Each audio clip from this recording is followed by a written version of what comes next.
Olá, seja muito bem-vindo a mais um episódio do MidasCast e hoje a gente vai falar sobre obesidade e emagrecimento. E eu tenho o prazer de ter aqui nos estúdios a doutora Simone Leite, que é especialista em emagrecimento. Seja muito bem-vinda. Muito obrigada, Júnior. É um enorme prazer estar aqui com vocês. O prazer é tudo meu e hoje eu vou tirar muitas dúvidas. Vai ser ótimo. Então vamos lá, né? Eu acho que esse assunto de obesidade é um assunto bastante interessante, que as pessoas têm muitas dúvidas. Então, pode explorar aí todas as dúvidas possíveis. Eu vou te perguntar várias coisas aqui hoje, inclusive de benefícios próprios aqui. Vou fazer uma consulta excelente. gratuita.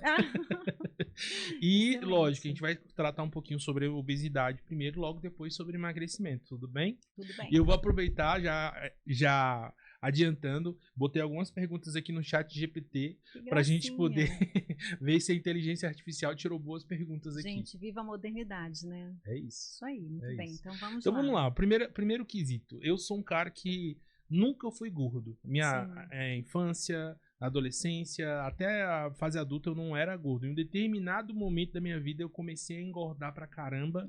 E mesmo que a gente não tenha aquela rotina de exercício, de alimentação, é estranho, né? Quando você engorda demais e mesmo depois quando você tenta reduzir a alimentação e faz exercícios, não consegue emagrecer o bastante. Existe um fator que é comum entre as pessoas em um determinado momento da vida que causa esse emagrecimento exponencial, vamos dizer assim? Então, o que acontece, na verdade, é que as pessoas, elas após uma determinada idade, então normalmente após os 30 anos de idade, as pessoas começam a ter perda de massa muscular. As pessoas começam a, às vezes, entrar numa rotina um pouco mais puxada, e aí você começa a não fazer mais tanta atividade física, você começa a comer um pouco mais porque você fica ansioso com as questões do dia a dia, né, da vida adulta. Então, acaba que isso impacta, sim, na questão do aumento de peso. A gente sabe que se você conseguir reverter no sentido de voltar a ter hábitos saudáveis, voltar a fazer atividade física regular, ganhar massa muscular, diminuir assim alimentos que sejam mais engordativos, então ter um foco mesmo na questão da alimentação e do sono, né? Porque o sono impacta muito. Então você consegue sim ter um resultado ótimo. Principalmente no seu caso, Júnior, porque você já teve antes, você não tem uma memória de ter sido gorduroso aumentado na infância. Então, uma pessoa que não foi obesa na infância, não foi obesa na adolescência, ela consegue ter um resultado para perda de peso e manutenção do peso mais fácil do que se você tivesse sido obeso, tá? Porque a gente tem a formação das células gordurosas, então os adipócitos são formados. E aí, quando você é criança e forma muito adipócito, é como se você tivesse vários reservatórios para gordura. Quando você foi uma criança magra, então você tem uma diminuição desses adipócitos. Agora, a gente sabe também que esses adipócitos eles ficam mais cheios. Então, a tarefa no processo do emagrecimento, é você conseguir manter um peso estável, é você conseguir fazer um processo de reeducação. Sim. Tá? E me diz uma coisa, eu tô tirando exemplos próprios aqui, Sim, tá? Por excelente. exemplo, sabe quando você fala, agora eu decidi, principalmente agora que a gente tá no final do ano aqui, nesse momento o episódio tá sendo gravado em dezembro, mas a gente tá assim, agora minha vida vai mudar porque eu vou voltar pra academia, eu vou fazer aquela dieta, e você vai naquele flow e bum, mudei minha vida, não ia dia nenhum pra academia, agora eu vou todo dia, tava comendo um monte de besteira, agora eu tô comendo só salada. Isso funciona? Funciona, porque você vai estar focando num novo estilo de vida. Então, funciona. Agora você tem que saber, tem que fazer de fato isso, tem que manter isso como uma rotina. Pessoal, eu costumo falar isso muito no consultório, você tem que se priorizar, porque a vida, ela é complexa. A gente tem trabalho, a gente tem filho, a gente tem problemas, a gente tem boleto para pagar, não é isso? Muitas vezes a gente perde o sono, a gente fica angustiado, mas a gente tem que entender que isso faz parte do processo de saúde. Você está construindo uma saúde para o futuro. Se você hoje se manter dentro do peso adequado, você vai minimizar várias doenças crônicas no futuro, você vai ficar com uma mobilidade melhor. Então, é você focar no seu projeto pessoal, porque aí sim você vai conseguir atender as outras questões da vida. Sim. Disposição melhora o foco, melhora um monte de coisa. Você dorme melhor, né? Então, você quando emagrece, você dorme melhor. Então, você melhorando a qualidade do sono, no dia seguinte você não está cansado. Quantas vezes você acorda aí de manhã e você vê que você está cansado? Você dormiu uma quantidade de horas até suficientes, em princípio, mas você não descansou, você roncou durante a noite, porque aí você começa a ter mais gordura nessa região das vias aéreas superiores. Então, tudo isso vai impactando, né? Me diz uma coisa, você falou do sono e eu tô usando melatonina para dormir. Então, todo dia antes de dormir, eu coloco ali debaixo da língua e uso. Tem alguma pré-indicação, vamos dizer assim, por exemplo, não usar todo dia, não viciar, ou não faz mal? Porque, assim, pra mim, tá fazendo muito bem. Porque eu tenho esse problema de, sabe aquele sono inconstante? Você tá dormindo, acorda, aí acorda, aí passa a madrugada toda acordando, no outro dia você acorda morto, parece que nem dormiu. Aí eu tô usando melatonina, eu durmo bem, eu acho que eu entro no sono REM e fico nele, e no outro dia acordo bem descansado. Existe uma pré-indicação pra isso? Tipo, não use isso demais. Não, a questão da melatonina é que ela é uma substância, ela não é inócua, quer dizer, é uma medicação, né? Ela não é uma vitamina, ela é uma medicação. Mas a melatonina, ela tem, os trabalhos científicos falam muito bem da melatonina, porque ela, além de interferir com a questão do sono, ela melhora a qualidade do sono. A melatonina, ela tem um papel importante no metabolismo da glicose. Então, já foi visto que ela melhora esse perfil para pessoas que têm diabetes. Então, é interessante sim você fazer uso. E aí, quando você começar a fazer uso, que de fato você faça uso contínuo. Então, que você use todas as noites. A melatonina é uma substância que a gente produz naturalmente no corpo. Lá no cérebro, a gente tem a substância nigra, a gente produz melatonina lá. Quando começa a ter o processo de entardecer. Então, as luzes vão se apagando e a nossa melatonina vai sendo produzida. O que acontece hoje, Júnior, é que a gente está sujeito a muita informação, muita luminosidade.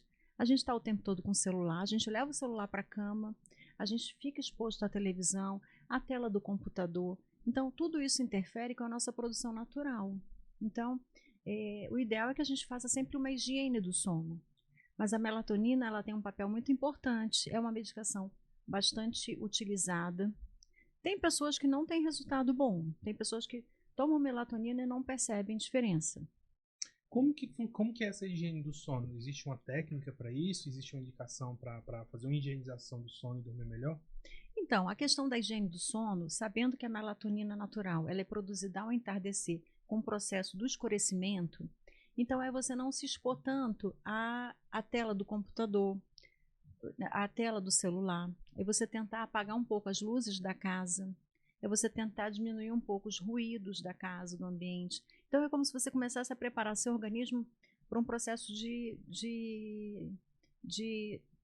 repouso mesmo, né? Então a higiene do sono ela passa por esse processo. Muitas vezes, só da pessoa fazer isso, a pessoa já consegue ter um sono reparador. E o sono emagrece, né? Na realidade, é porque quando você está dormindo, você não come, né? Então, doutora. As pessoas que ficam... Então, doutora.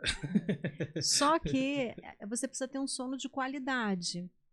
Agora, só para resgatar um pouco a coisa da melatonina, uma informação que é importante, nem todo mundo pode usar melatonina. Sério? Alguns trabalhos mostram que a melatonina pode aumentar doenças autoimunes.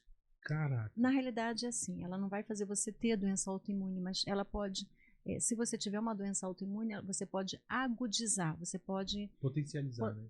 fazer uma crise. Então, por exemplo, uma pessoa que tem lúpus, ela toma melatonina de forma assim aleatória, em algum momento ela pode piorar um pouco o quadro dela do lúpus. E normalmente uma pessoa que tem uma doença autoimune, ela já sabe disso. Não sabe. Muitas vezes não. Então, é uma preocupação nossa em orientar a população que não deve usar medicação sem uma orientação médica, porque às vezes o que é bom para você não é bom para o outro. E como que eu sei que eu posso ou não usar a melatonina? Então, aí você tem que procurar um médico. Aí ele vai passar exame e eu vou ver aí isso. ele vai fazer a sua avaliação, ver se você tem alguma condição que contraindica o uso da substância, e caso não tenha, você vai ficar liberado para utilizar. Hoje em dia a gente conseguiu ter várias apresentações aqui no Brasil, né? Até um tempo atrás a gente não tinha. Então, hoje em dia está mais fácil isso, mas precisa passar pelo processo de orientação médica mesmo. Entendi. Tudo tem que ir no médico. Gente, para vocês ficarem mais seguros, né? é importante que vá ao médico. É igual você evita ir no mecânico, né? Você evita ir no mecânico, fica tentando fazer de qualquer jeito, quando vai ver o carro quebrou um monte de coisa, ele fica mais caro, né? Não pode. Querendo É a não- prevenção. A Querendo não é uma prevenção. máquina do mesmo jeito, né? A gente com certeza. E sobre aquelas, eu não sei se é injeção que fala, Ozempic, aquelas coisas que você aplica pra poder emagrecer. Funciona aquele troço? Então, as pessoas batizaram como caneta injetora, né? Uhum. Funciona. É uma revolução hoje em dia no mercado para a questão da obesidade, principalmente para as pessoas que estão com outras doenças associadas, como diabetes, como doenças cardíacas, doenças renais. Elas têm um impacto muito grande no corpo inteiro. Então, são medicações excelentes, mas também elas têm que ser muito bem indicadas, porque se for, nem todas as pessoas podem utilizar. É isso que eu ia te falar, porque hoje qualquer um pode comprar na farmácia, né? Esse é um grande problema. Apesar dela ser uma medicação que tem algumas contraindicações, né? Ela é vendida livremente e aí a gente tem que ter esse cuidado. Por exemplo, pessoas que têm doenças das vias biliares, que têm uma tendência a ter colangite, pessoas que já tiveram muitos quadros de pancreatite, então são pessoas que têm doenças de refluxo gastroesofágico. Então, isso tudo ela vai estar piorando, ela vai estar potencializando uma condição ruim. Então, são contraindicações ao uso da medicação. E eu ia te perguntar o seguinte sobre o Ozempic. Como que funciona para ele te emagrecer? Ele age em algum sistema do corpo? Como é que funciona? Então, a Ozempic, assim, é a semaglutida, o nome farmacológico, assim como a Saxenda, que é a liraglutida, elas têm um efeito incretínico, que a gente fala, que é um efeito lá no intestino. Então, as incretinas são produzidas naturalmente no nosso intestino, só que elas são degradadas muito rapidamente. Essas outras substâncias que vieram, que a gente injeta, elas duram muito tempo no corpo. Então, elas vão ao cérebro, elas passam pela barreira hematoencefálica e elas vão avisar para o cérebro que você, lá no centro da fome, que você não tem fome, que você já está saciado. Então, por isso que você sente menos fome, tá? E aí, algumas pessoas perguntam a diferença da Saxenda para a Ozempic. A diferença? Elas são da mesma família. A diferença é que a Ozempic, pelos trabalhos científicos, ela tem uma penetrância maior no sistema nervoso central quando comparada à Saxenda. As duas são excelentes, as duas são extremamente eficientes. Então, a gente tem essa diferença de impregnação lá no centro da fome. Então, algumas pessoas acham, né, que a Ozempic faz um resultado melhor. É muito individual. O trabalho científico mostra, sim, que a Ozempic tem uma potência um pouco maior do que a Saxenda, mas isso a gente no consultório percebe que é muito individual. Mas ela só age, então, na saciedade? Não é nada de, tipo, queimar a gordura? Não.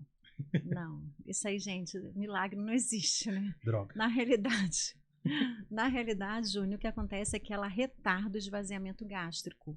Então, a pessoa que usa Saxenda, Ozempic, daqui a pouquinho vai estar chegando aí pra gente a tirzepatida, que vai ser também, assim, bem revolucionária, porque ela promete uma perda de peso muito maior, que é a Mounjaro. Então, elas são medicações que elas fazem com que a sua digestão seja mais lenta. Então, o alimento fica mais tempo no estômago, esvazia mais devagar. Com isso, você fica mais aquela plenitude. Você não consegue comer, mesmo que você queira, porque a gente come por compulsão, não é? Nem sempre a gente come por fome, não é, Júnior? Não, eu só como por compulsão. Pois é. E outra coisa, a gente às vezes come sem perceber. Eu sou assim também. E aí, qual é o alimento que é pior? É aquele alimento que você vai comendo com a mão. Que você vai comendo e você não está percebendo. Você está com a cabeça lá no trabalho, cabeça nos filhos. E aí, quando você vê, você já comeu e nem percebeu. E aí você engorda muito mais. Eu tenho um grande problema à noite. Meu problema não é durante o dia. Na hora do almoço eu como um pouquinho. Se eu for tomar um café da manhã também não é muito. Mas, e durante o dia, às vezes tem o pior ainda, eu nem como às vezes. Tô trabalhando, tô na correria, não como. Vou ali, tomo um café com leite, um pão de queijo e tá tudo certo. Agora, quando eu tô em casa à noite. Porque na realidade é o horário que a gente para, não é, pessoal? Eu falo assim, quando passa. Isso é muito, muito comum essa queixa, né? Ah, doutora, eu como mais no período noturno. A maioria das pessoas come mais no período noturno. Porque é o horário que você chega em casa, que você fica mais sossegado. É o horário que você vai olhar, você está cansado, então você tem uma necessidade de aconchego. Aí você vai querer buscar no alimento esse aconchego. Então eu costumo até brincar, né? Você é a torcida do Flamengo toda, porque, gente, é muita gente. A maioria, realmente, a maioria, assim, tem essa preferência de comer noturno. E também você fala assim, nossa, eu ralei tanto hoje, passei por Eu tantas mereço, coisas, eu peguei né? ônibus lotado, fiz isso, meu chefe foi chato hoje comigo e etc. Eu mereço um chocolate. Eu mereço uma lasanha. Eu mereço um chocolate e uma lasanha. E tem uma doença, viu, chamada síndrome do comer noturno, que tem inclusive tratamento. Pessoas que passam, às vezes, o dia inteiro sem comer e elas realmente comem muito, até se empanturrar no período noturno. Essas pessoas chegam a acordar de madrugada para visitar a geladeira. Quem aí que não conhece alguém que já fez isso na vida? Eu não conheço ninguém. E aí são pessoas que normalmente acordam sem apetite, porque elas comeram tanto já durante a noite que ao amanhecer elas não têm fome. Hoje, por exemplo, eu não tomo mais refrigerante. Ótimo, eu desacostumei. Excelente, Tanto excelente. que, por exemplo, ontem eu fui tomar um refrigerante, Coca. Aí você toma, você sabe quando você toma já não quer mais, tá ali tomando, mas não é uma coisa que é agradável. Só que chegou um período na minha vida que eu acordava de madrugada com sede e eu bebia Coca. Meu Deus. Entende? Eu abria a geladeira pra pegar a água e via aquela Coca gelada e eu falava, é Coca. Entendeu? Então, assim, faz parte disso também. Mas tudo meu é esses hábitos noturnos, sabe? Não é bem durante o dia. Aí o pessoal fala, não, coma de 3 em 3 horas. Aí, só que eu falei, beleza, eu vou passar o dia todo comendo certinho, de 3 em 3 horas, só alimento nutricional. Quando dá a noite, o problema é se segurar, né? Hoje em dia, na realidade, acabou um pouco essa questão de você comer, essa obrigação de comer de 3 em 3 horas. Porque você tem que diminuir as quantidades. Então, você não precisa ficar comendo fracionado desse jeito. Você tem que tentar comer menos em todas as refeições. Então, se você não tem apetite, não é para você comer. Agora, o que não pode acontecer é chegar lá na hora da próxima refeição, como você ficou um período maior sem se alimentar, é você querer comer uma quantidade muito grande de calorias. Porque o que a gente importa hoje em dia, por isso que acabou esse processo de comer de 3 em 3 horas, o que importa para a gente hoje em dia é o quanto você come em 24 horas. Então, não me importa se você ficou o dia inteiro sem comer e à noite você atacou a geladeira. Você vai engordar muito se você comeu coisas calóricas. Ou se você comeu de 3 em 3 horas, ou se você comeu a cada 4 horas. Enfim, então, na realidade, o que vai contar para a gente, no final, é a quantidade de calorias ingeridas nas últimas 24 horas. Isso que vai impactar no seu aumento de peso. Caraca. Porque a gente é uma balança, né, Júnior? Um lado é o que eu consumo, outro lado é o que eu gasto. Ah, você quer comer uma quantidade maior? Compensa com atividade física. Tá ok, vai dar certo. Agora, eu não posso ter um consumo calórico muito grande e ficar sentado no sofá, porque eu não vou gastar nada de calorias. Então, a gente precisa ter esse balanço no dia a dia para poder aprender a fazer as compensações. É muito comum um paciente chegar no consultório para mim e falar, doutora, eu gosto de comer pão de queijo, doutora, eu gosto de comer, sei lá, rapadura. E aí eu falo, você pode comer tudo, você só tem que tomar cuidado com a quantidade. Comer 5 peças de rapadura não dá certo, né? Não, então, aí é a quantidade e você tem que ficar atento com quanto você consumiu nas 24 horas. Porque, às vezes, outra coisa que as pessoas têm muito, que erram muito, com relação aos alimentos saudáveis. Então, alimento saudável é preferível, lógico, mas fiquem atentos, porque alimento saudável também é calórico, sabe? É difícil a gente falar isso, né? Mas é calórico, então você tem que ter atenção com a quantidade de alimentos. Eu não posso sentar e pegar uma bacia de manga para comer, não posso. Uma bacia de uva, imagina. Eu me lembro uma vez que eu fui na nutricionista, ela me passou dieta e tal, e na dieta tinha melancia. Aí eu me lembro uma vez que eu peguei metade da melancia, cortei ela toda em cubinho, sentei na frente da TV e ficava comendo os cubinhos da melancia. Comia metade da melancia num dia. Aí um dia eu tava conversando com ela, eu falei assim, não, eu tô comendo melancia e tal. Ela falou assim, como é que você tá comendo melancia? Eu falei, não, passei uma tarde todinha um dia desse aí comendo. Ela falou, não, a sucarose, né? A frutose. Frutose. A frutose é o mesmo açúcar, você tá comendo, é a mesma coisa que você ter bebido 2 litros de coca. Meu Deus. Não, tudo bem que é mais saudável quando a gente compara com a Coca-Cola, né? Mas para peso é calórico, ruim. do mesmo calórico. jeito, né? E vou te falar, olha, a gente trabalha muito com paciente diabético, e aí tem as restrições, né, por conta da glicemia, e a gente leva em consideração o índice glicêmico dos alimentos. Quando eles colocam aquele CGM, que é o Libre, né, que é um sensor de verificação de glicemia, que você pode ficar verificando várias vezes ao longo do dia, chega a verificar 250 vezes, porque você fica escaneando, né? Você põe no braço e fica escaneando. A coisa que mais chama a atenção desses pacientes é melancia, gente. Como sobe rápido a glicose do paciente. Ela dá um pico, assim, ela tem, sabe, ela é a campeã do susto que os pacientes levam quando eles se alimentam. Começam a descobrir, o que piora mais a minha glicose? Melancia. Mas sobe e cai, né? Então, é o índice glicêmico do alimento. Hoje em dia, a gente tem que levar em consideração tudo. O índice glicêmico do alimento, né? A gente tem que levar em consideração se tem muita gordura, se tem muita proteína. Então, tudo tem que ser muito balanceado. Nossa, mas esse negócio da melancia é pesado, né? É pesado. Olha, uma dietinha que faz bastante sucesso em termos de saúde é a dieta do Mediterrâneo.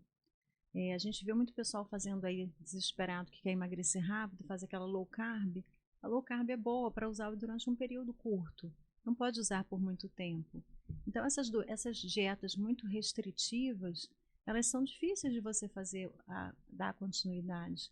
Eu costumo falar para o paciente que é o ideal que ele use, ele coma coisas saudáveis, ele faça o cardápio do jeito que ele gosta, para que ele possa manter isso, mas que ele diminua a quantidade.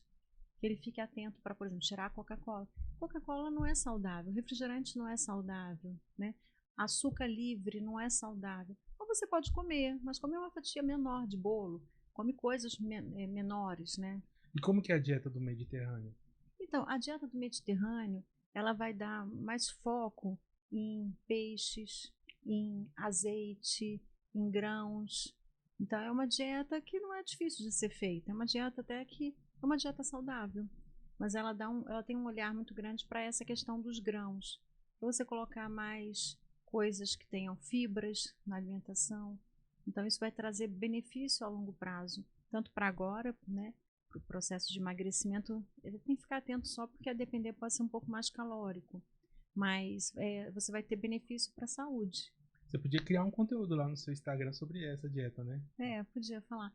Eu tenho um pouco de cuidado, porque como eu não sou nutricionista, para não invadir um pouco a área do outro, sabe? Entendi, você vai mais na questão do sistema, eu vou né? mais, uma orientação mais ampla na questão da alimentação, para que as pessoas possam realmente adotar uma coisa e não fiquem tão perdidas. Mas eu normalmente peço para que procure um nutricionista, sabe? E como que é essa relação entre o endócrino e o nutricionista? Nossa, a gente Eu precisa... posso substituir um por outro? Não, com certeza não. O endócrino é um médico que fez endocrinologia. Nutricionista é uma pessoa que fez um curso de nutrição. São cursos totalmente diferentes. Então, eles não são substituíveis. Eles são complementares. Então, eu preciso muito do nutricionista. Para todos os meus pacientes, a gente ter na equipe um nutricionista que realmente possa atender nossos pacientes é o melhor dos mundos. Assim como educador físico, eu preciso muito de ter um bom educador físico. Porque eu preciso que meu paciente de fato faça atividade física.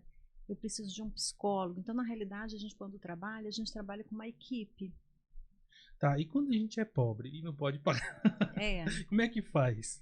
Então, no SUS, no Programa de Saúde da Família, nas unidades básicas de saúde, que tem em todas as regiões, eles compõem, tem nutricionista, tem psicólogo em algumas unidades.